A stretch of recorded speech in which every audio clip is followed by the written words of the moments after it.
Hi, I'm Jonathan Wijaya, host of Percakapan Antar Manusia, a simple yet useful talk.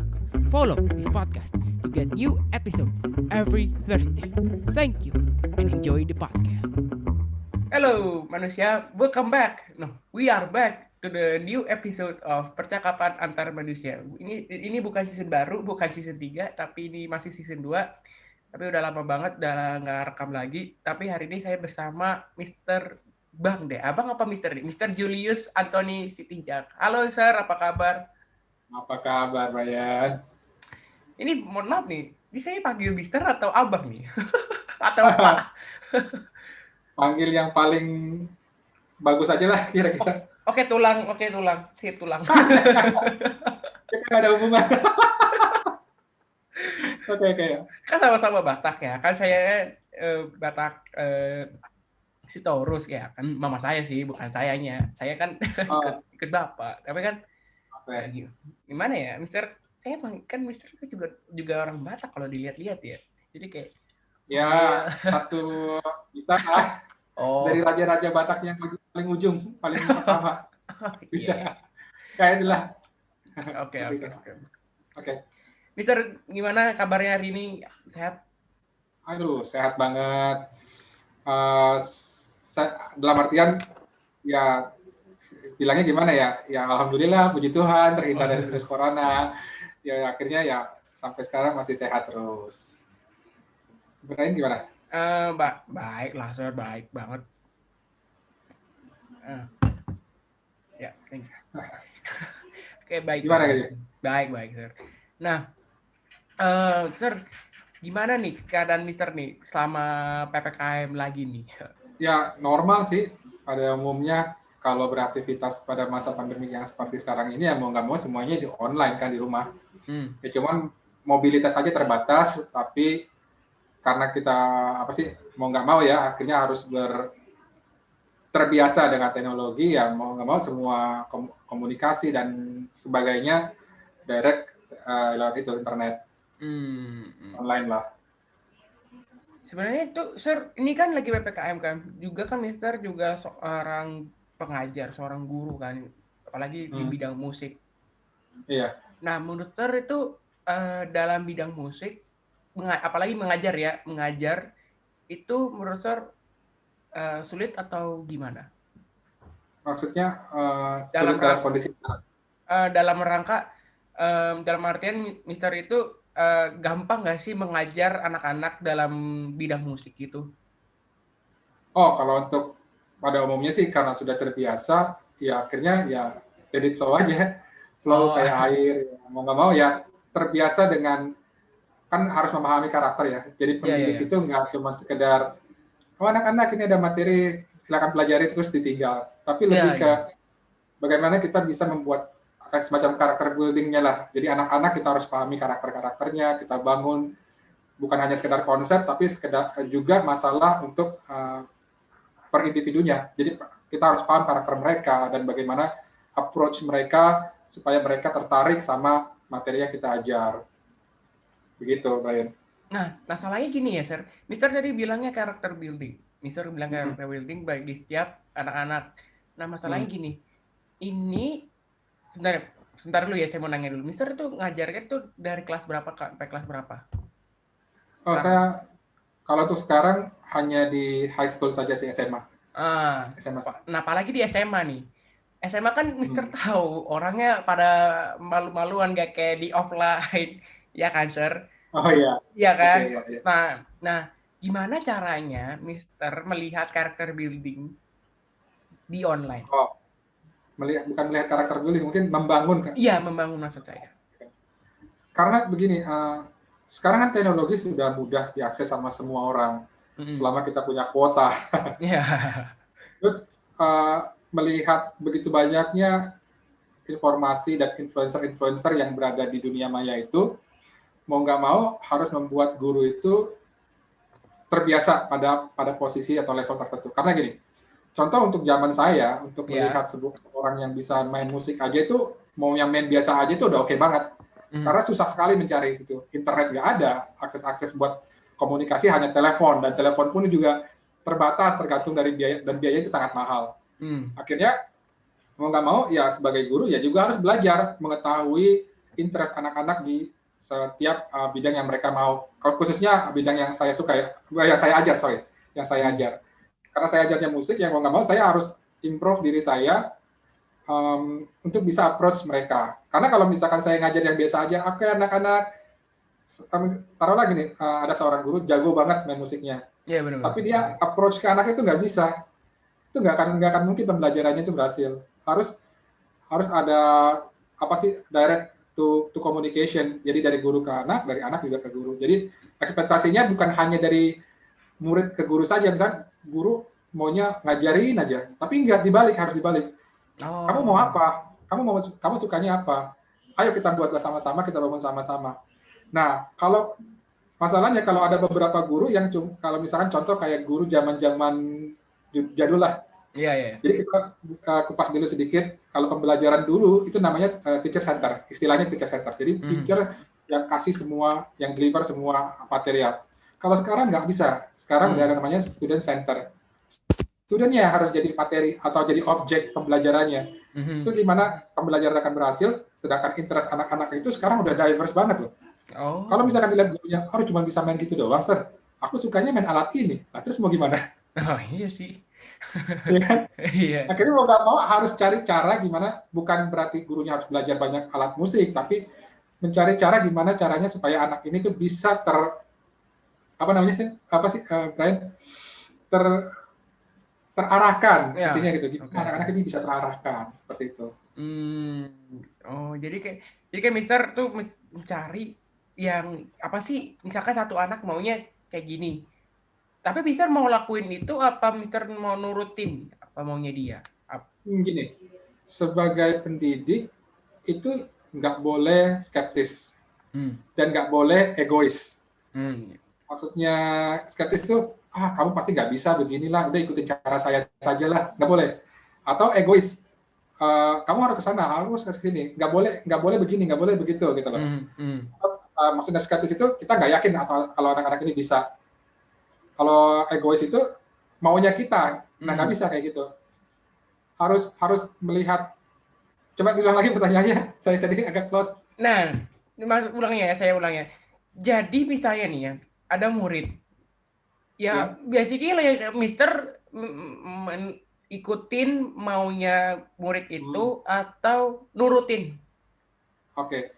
Sekarang mengikuti ini ada konteksnya. Mengikuti dalam artian ya sudah deh, kita semacam apa ya kalau bilang service center atau kita hanya melayani anak-anak seperti itu. Nggak seperti itu, tapi lebih ke arah misalkan kita lihat nih. Ingat nggak waktu dulu ada acara kita pengen bikin drama musikal, cuman gara-gara pandemik, ya akhirnya semuanya digagalin. Cuman ada beberapa aktivitas anak-anak, contoh misalkan dancer. Kamu tahu nggak, saya nggak bisa dance. Terus gimana saya caranya supaya bisa gather mereka? Kayak saya ajak, saya tarik mereka untuk bisa ikut dalam acara ini. Akhirnya saya buat suatu wadah. Nah wadahnya itu yang sementara untuk saat itu saya pakai guna untuk anak-anak ini bisa punya bisa meluapkan apa yang mereka mau. Nah, intinya itu. Kalau mengikuti mereka, oke, misalkan mereka, saya pengen ini, saya pengen itu, saya pengen ini. Ya, pasti saya punya cara, gimana caranya, kalau taktik. Misalkan contoh Brian lah. Iya. Guys, ini Brian ini drummer loh. Pertama kali saya lihat dia datang ke sekolahan, itu dia bawa kotak. Saya sempat cengin dia, ini apaan? Brian, kotak amal ya? Enggak, Sir, ini drum. Cuman saya lihat adalah ketika Brian itu datang di kelas saya, tuh dia punya rasa bangga akan kemampuan dia bermain drum. Walaupun waktu itu saya belum lihat dia bermain seperti apa. Cuman at the end, ketika dia nunjukin ke saya, oh nih anak ini bisa diarahkan ke sini. Nah, jadi saya cari momen di mana bisa menempatkan semua talenta-talenta ini. Nggak mungkin tiba-tiba saya ambil semuanya, saya mainkan dalam satu kesempatan yang sama. Nggak mungkin. Pasti harus saya pilih-pilih. Intinya mengarahkan, Ryan. Oke. Nah, selain character building, apa yang bisa guru-guru lakuin? Guru-guru, apalagi dalam bidang musik, mengajar murid-murid dalam hal musik? Ya, biasanya otomatis membangun kepercayaan diri. Karena pada umumnya kalau sebagai guru hanya mengajarkan materi saja, ya bisa dibayangkan manusia itu kan adalah makhluk yang punya karakter, bukan robot. Oh iya. Robot itu kalau kita cuma ngasih program, misalkan anggaplah saya sebagai apa sih ahli dalam bidang pemrograman, programmer. Saya masukin program, ya udah yang penting anak-anak jalan seperti apa yang saya mau. Nggak bisa seperti itu. Anak-anak sekarang tuh beda banget. Saya paksa mereka, yang ada mereka lagi langsung against saya. Jadi supaya nggak gitu gimana? Ya saya cari jalan tengah. Jadi begitu. Jadi membentuk karakter, membangun kepercayaan diri. Karena musik itu kalau mau di connect ke segala macam aktivitas bisa nyambung kok. Misalkan contoh fisika. Fisika kan juga ada ilmu yang mempelajari tentang bunyi. Hertz. Jadi di luar negeri sana itu sampai saintis-saintis itu mencoba mengeksplorasi pengaruh audio terhadap apa sampai sebegitunya loh. Oh iya sih. Ya Indonesia saya yakin bisa. Cuman untuk saat ini Indonesia masih mikirin perutnya dulu. Gimana mau berkarya tapi kalau perutnya masih banyak yang kosong. Jadi mau nggak mau begitu. Jadi kita nggak bisa compare diri kita dengan orang lain. Tapi paling tidak generasi penerus itu harusnya punya kematangan yang lebih baik lagi supaya ketika dia menjadi penerusnya, kan nanti kan generasi mudanya seperti Brian nih penerus nih. Ketika kamu menjadi penerus, ya otomatis kan kamu kan yang nanti akan melakukan sesuatu terhadap masa depan negara ini ya. Itu yang terlalu mulu kali ya. Terhadap diri kamu lah minimal. Paling kan itu kan berefek ke orang lain kan. Itu sih yang penting. Bangun karakter dan rasa percaya diri. Nah, mau nanya nih, Sir. Ini pertama kali Mister ngajar melalui online apa gimana? Kalau untuk mengajar melalui online sebenarnya bukan pertama kali sih, mulai dari tahun lalu ya sebenarnya. Oh iya benar.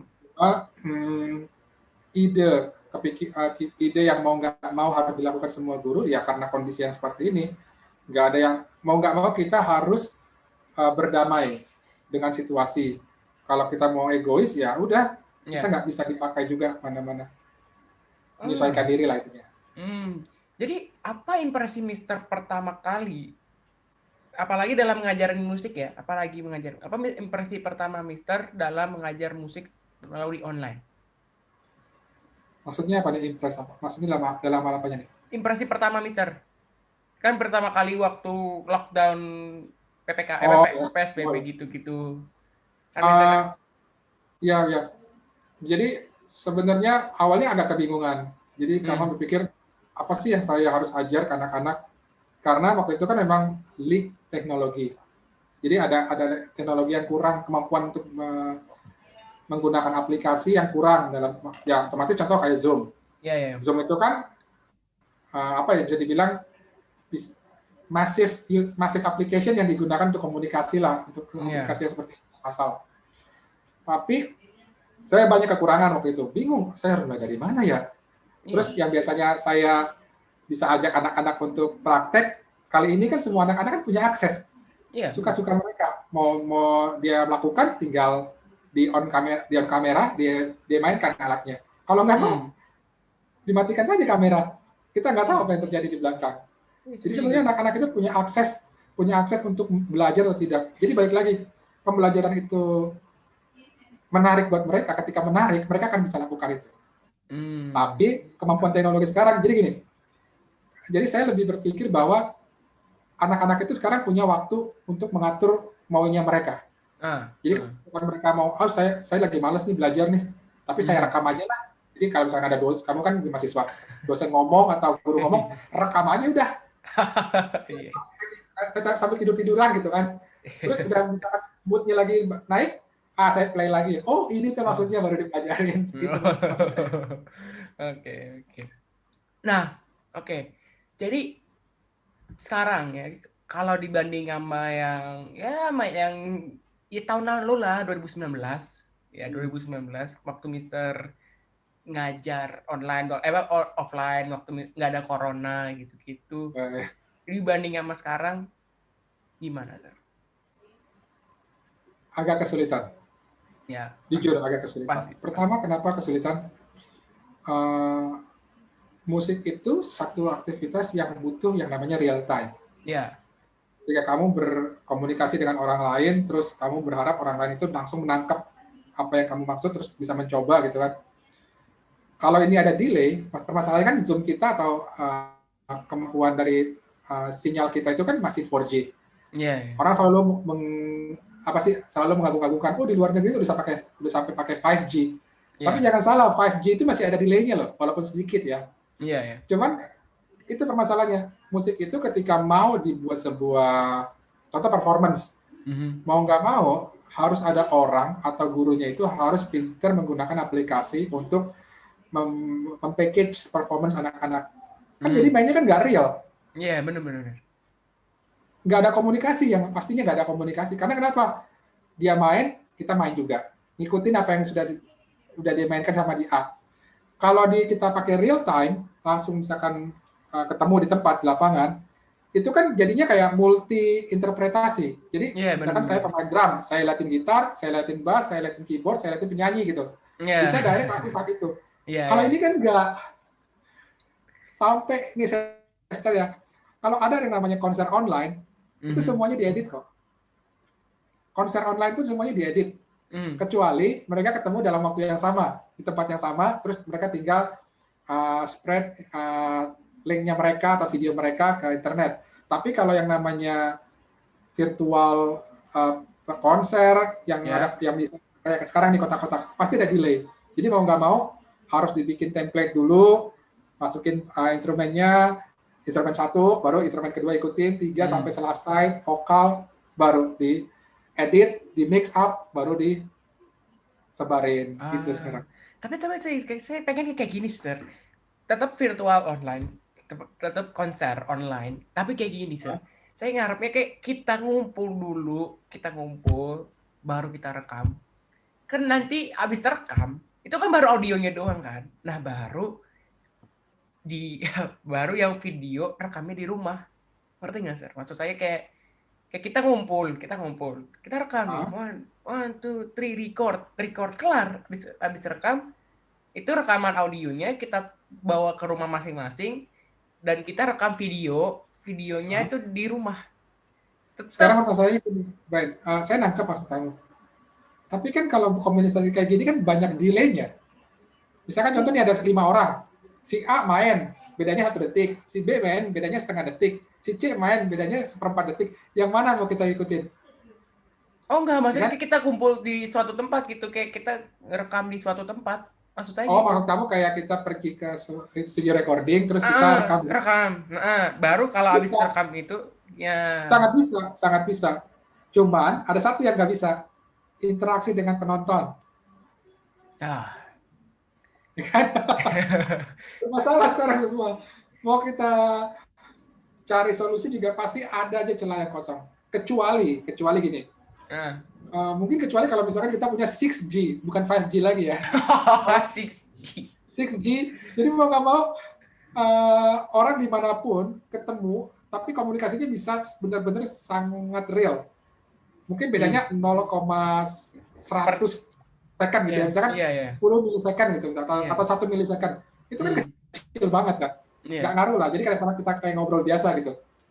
Nah, tapi itu pun saja bisa terpengaruh oleh namanya sinyal. Kalau sinyalnya jelek, mati tiba-tiba.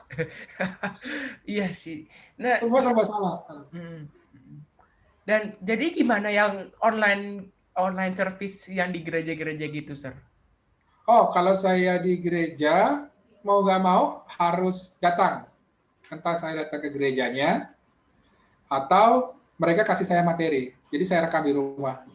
Contoh misalkan kayak kemarin kan saya bikin berapa kali paduan suara. Nah, saya bikin paduan suara, saya bikin aransemen dulu kan.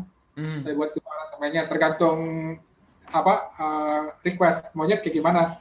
Atau mau orkestra atau mau band. Jadi saya bikin dulu aransemennya. Setelah bisa, berarti saya harus ngajarin tiap section suara. Contoh, sopran, alto, tenor, bass. Misalkan ada bariton, ada mezzo sopran, saya ketemukan dulu. Kasih tahu, nih begini cara nyanyinya, ini baca notasinya seperti ini. Kalau bisa baca notasi. Kalau nggak bisa kan susah. Mau nggak mau, harus nyanyi juga. Jadi saya nyanyi, saya rekam, terus saya dengerin. Ini loh teman-teman, suaranya, ikutin ini aja ya. Terus mereka rekam di rumah sambil dengerin. Terus mereka rekam, kasih ke saya, baru saya edit lagi. Nah, seperti itu caranya. Dan itu Ya. banyak memakan waktu, nggak banyak memakan waktu untuk latihan, tapi banyak memakan waktu untuk editing. Nah, iya sih. Kalau zaman apalagi. dulu kan, bener kan? Kalau zaman dulu Iya. latihannya bisa lama, tapi performnya paling cuma 3 menit atau 5 menit Itu ya untuk sih. satu lagu. Kalau sekarang kebalik, latihannya cukup sekali atau 2 kali, editingnya lama. Iya Makanya sih. sekarang yang kepake tuh kayak programmer tuh kepake. Terus sound engineering tuh kepake. Itu sangat kepake banget. Sama guru mau nggak mau, dia harus pintar untuk audio editing sama video editing. Karena kalau enggak zaman sekarang itu susah banget. Mau ngapa-ngapainnya susah. Masa kita harus, misalkan contoh ini, saya di hire jadi guru. Terus Iya, tiba-tiba untuk urusan ini saya harus dipakai lagi orang lain, kan nggak lucu. Iya sih. Jadi waktu itu pernah bantu teman saya, abang saya ngedit sebuah audio dalam virtual paduan suara juga, Sir. Jadi saya tuh bukan saya ngajar, saya bantu ngedit sinkronisasi lagu, misalnya ini lagu, terus sorak satu orang, terus 2 orang, terus saya bantu sinkronisasi gitu. Nah, itu baru audio. Kalau video, nah itu lebih ribet. Bisa juga pakai video kan, Mr. Masmi? Tekniknya itu ada 2. Jadi tekniknya itu saya beberin di sini ya, biar orang-orang itu yang dengar tuh langsung punya influence. Karena sebenarnya saya ini YouTuber, oke? Terus banyak pertanyaan yang nanya ke saya, itu gimana caranya ngegabungin video terus bisa main kayak real gitu. Terus drum, kalau kita pakai audio biasa, misalkan kita pakai kamera, handphone, terus masukin ke audio editing, itu biasanya agak telat itu, ada delay antara gerakan sama suara. Gimana masukinnya? Nah, saya pakai sistem yang namanya dual instrumen. Misalkan contoh, yang pertama saya pakai buat rekaman, yang satu lagi pakai buat video. Nanti saya edit tuh, yang main gerakannya. Nah, sinkronisasi tadi itu harus sudah baik dulu di audio. Maksud saya begini, either misalkan kita kalian pernah dengar kan, misalkan kamu pernah dengar yang namanya Alip Bata, pemain gitar. Iya. Kalau kita lihat dia main latar belakangnya, ya ampun kayaknya jelek banget. Itu ada dia, mohon maaf ya, ada rokok lah, dia ruangan rapi. Cuman audionya itu keren. Jadi zaman sekarang itu yang penting tuh audio kalau musik. Mau performance kamu biasa aja, kalau audionya bagus itu udah begini jempol. Tapi ditambah lagi dengan audio bagus, itu lebih keren lagi. Cuman dibalik coba. Videonya keren, tapi suaranya amburadul. Orang juga nggak mau dengar. Iya sih. Yang penting sih itu. Benar-benar. Jadi sebenarnya itu yang penting dalam hal virtual atau online gitu, yang sebenarnya itu yang paling penting tuh audio atau video dulu. Audio, kan musik. Iya benar sih. Ya kan? Iya. Kecuali kamu dance, dan otomatis gerakan dong yang ditambahkan kan. Gerakan berarti visual. Jadi depends sama apa yang akan kita kasih present. Zaman sekarang teknologi itu udah bagus kok. Kalau kita nggak bisa dapetin tempat yang bagus misalkan, ya cukup aja bikin aja langsung green screen. Iya sih. Ya kan? Iya. Sekarang tuh udah zamannya manipulasi. Jangan gitu ya. Misalkan contoh apa sih Presiden Amerika Serikat tuh siapa yang Joe Biden atau Donald Trump? Yang sudah meninggal, yang zaman dulu banget. Waduh, Washington ya, dia meninggal kan? Itu sekarang tuh udah ada namanya AI, artificial intelligence, untuk nge-capture mukanya, terus dibikin mukanya sedang bicara. Oh, iya, AI gitu ya? Ya, itu kayak misalkan film-film sekarang tuh, semua kan berkat teknologi. Kalau nggak ada orang atau nggak ada guru yang bisa ngajarin ini, otomatis orang mau nggak mau harus belajar secara otodidak kan? Sedangkan otodidak itu tetap belajar. Gurunya siapa? Ya gurunya bisa aja dari internet, atau dari video, atau dari buku. Jadi yang misalkan dibilang dengan namanya guru itu interpretasinya banyak kok. Nggak cuman guru itu orang yang di depan kita lebih tua, lebih berpengalaman, enggak juga. Orang yang mendesain program aja itu juga bisa dibilang guru. Hasil akhirnya misalkan robot nih, robot. Misalkan handphone lah, iPhone dari Amerika, dibeli, terus datang ke satu negara gitu, dipelajari, terus bikin lagi yang mirip-mirip serupa lebih murah. Semua udah tahu lah. Yang pasti kan intinya manusia itu belajar. Kalau kita nggak belajar ya sudah selesai hidup kita. Oke, benar-benar. Jadi yang membuat guru-guru kesulitan dalam mengajar musik itu adalah sinkronisasi. Betul. Itu dong. Gini, yang penting sih sebenarnya gini, guru itu harus melek. Guru itu matanya itu harus terbuka, wawasannya terbuka, instrumen pembelajarannya itu harus terbuka. Instrumen pembelajaran itu maksudnya kayak gini nih, aplikasi, Zoom, terus materi atau metodologi pembelajaran guru. Misalkan contoh, yang saya kasih tahu nih, kadang-kadang guru kan pasang muka galak kan di kelas. Jadi kelas itu lebih bisa teratur lah misalkan. Tapi ada kalanya di satu kelas tertentu, guru itu benar-benar melting sama anak-anak karena mungkin situasinya bisa diajak. Sebenarnya kalau bisa dibilang guru itu adalah seorang artis yang real. Kalau artis yang di film-film kan cuman ketika dia adegan doang kan. Kalau guru dia harus bisa pasang karakter. Oh, saya harus ngapain di sini. Saya harus ngapain di sana. Seperti itulah. Oke. Iya sih. Jadi sinkronisasi sama dalam cara dia mengajar, cara dia memberikan apa yang dia mau kepada murid-muridnya itu adalah cara mengajar musik online. Ya, harus terbuka lah intinya. Wawasan terbuka itu yang penting. BTW Mister, YouTube-nya kok nggak kasih tahu sih? Nggak tahu nih, Mister. Nih, buat teman-teman yang pengen lihat YouTube saya, tulis aja nama saya. Julius Anthony, Anthony, terus Sitinjak, Sitinjak. Nanti tulis aja lah, cek. Biar subscribernya makin banyak bayar. Aduh, boleh. Oke. Sebenarnya saya juga bukan bisa dibilang YouTuber serius sih, enggak. Cuma saya berpikir gimana caranya. Saya kan misalnya gini, Tuhan kasih kita gift. Gift itu kan macam-macam caranya kan. Ya Tuhan aja yang sudah kasih kita karunia aja, kasih kita kebebasan atau free segala sesuatunya. Masa kita juga nggak kasih sih ke orang lain lah. Caranya gimana? Kalau saya datang ke per individu, bisa berbusa menurut saya bicara. Terus ya gimana caranya? Ya saya buat aja YouTube. Silakan lihat di situ. Nah, terkadang banyak pertanyaan kan datang ke saya. Pak, ini gimana? Mas, ini gimana? Bang, ini gimana? Ya sebisa mungkin, atau setahu saya akan jawab pertanyaan itu. Jadi kalau ada, mau dong dibikinin video tentang ini, bermain ini, atau apa, terus saya bikinin. Gitu sih sebenarnya. Oke.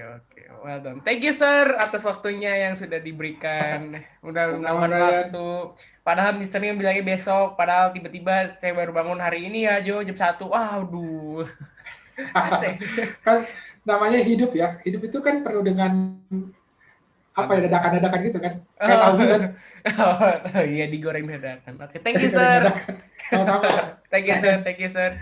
Dan we will see you again in the next episode of Percakapan Antar Manusia. Simple yet peaceful talk. Goodbye. Bye.